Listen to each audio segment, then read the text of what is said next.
Draymond Green just got kicked off of the death lineup, and if you don't know what the death lineup is, it is essentially the most feared 5-man rotation that the Warriors use when they play Steph, Wiggins, Klay, Poole, and normally Draymond. However, this time Steve Kerr elected to bench Draymond and go with Kevon Looney. Now, this lack of offense by Draymond is by no accident. It's actually by design by the Celtics. So the best feature of Draymond Green's game is actually how he plays the short roll scenario by having Steph Curry get double teamed. He gets the ball at the high key and then he facilitates to the rest of his team. In fact, he's so good at this role that he's in the top 10 for assists in the finals in the NBA. Boston is taking those opportunities away from Draymond because they are playing this drop and he is basically becoming irrelevant in the short roll. Now, with that strategy essentially being taken away from Draymond, he's just struggling to knock down open 3-point shots, and he's also having a hard time going one-on-one versus Boston's big. He also looks really uncomfortable on offense sometimes, as you can see him get away with a really bad travel. Now, when Jaylen Brown scored this nasty layup off of the window, me and this lady right here thought that this game was for sure going Boston's way. Insert Draymond Green to the bench and the new lineup of death is born. Let's break down why this lineup combination has the best net rating in the entire NBA Finals. Let's start off with some defense. Boston runs a version of floppy where they're using a staggered screen to get Marcus Smart the ball at the top, which causes a switch where Steph Curry comes up to help. Robert Williams goes and sets a nice little flare screen over for Jason Tatum, who gets a switch, which is officially a mismatch, and you're going to see Jordan Poole with a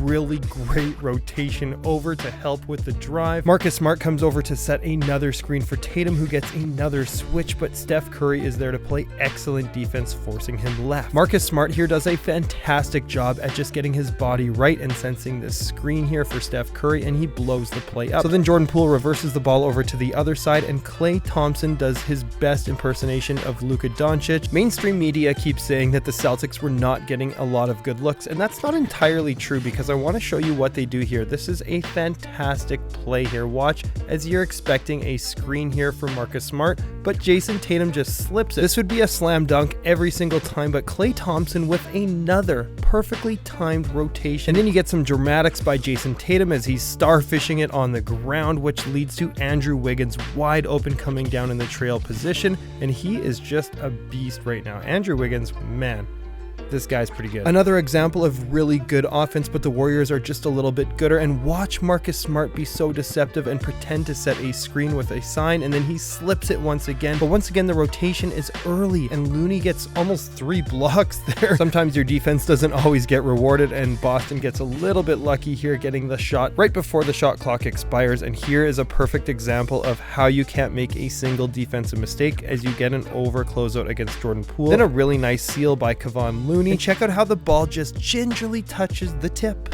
of the rim and throws Marcus Smart off for that rebound, and Andrew Wiggins is able to get another putback. The Celtics try to form a wall against Steph Curry to try and slow him down, so he actually just dribbles into even more people and gets more attention and a double team, which forces a wide open shooter. Oh, that's Klay Thompson. One of you guys in the comments asked why you apply ball pressure to someone who can't even shoot, and the reason is to force him to make tougher passes. And you can see this isn't the best of passes, and Jaylen has to catch it at his hip, which probably causes him to miss this wide open 3-point look. Another screen set here by Kevon Looney, and Robert Williams just does a great job at defending Steph Curry in this scenario, and he has to pick his dribble up. Now Marcus Smart gambles and tries to get the steal, which actually just gives Steph Curry another grab at this ball, and he's able to dribble once again. Smart actually gets tripped by Looney's foot, which gives a clear one-on-one versus Robert Williams. Curry with a nice hesitation move, and then he makes this floater look oh so easy. Then you're going to have a really bad sequence of terrible shot attempts by the Celtics,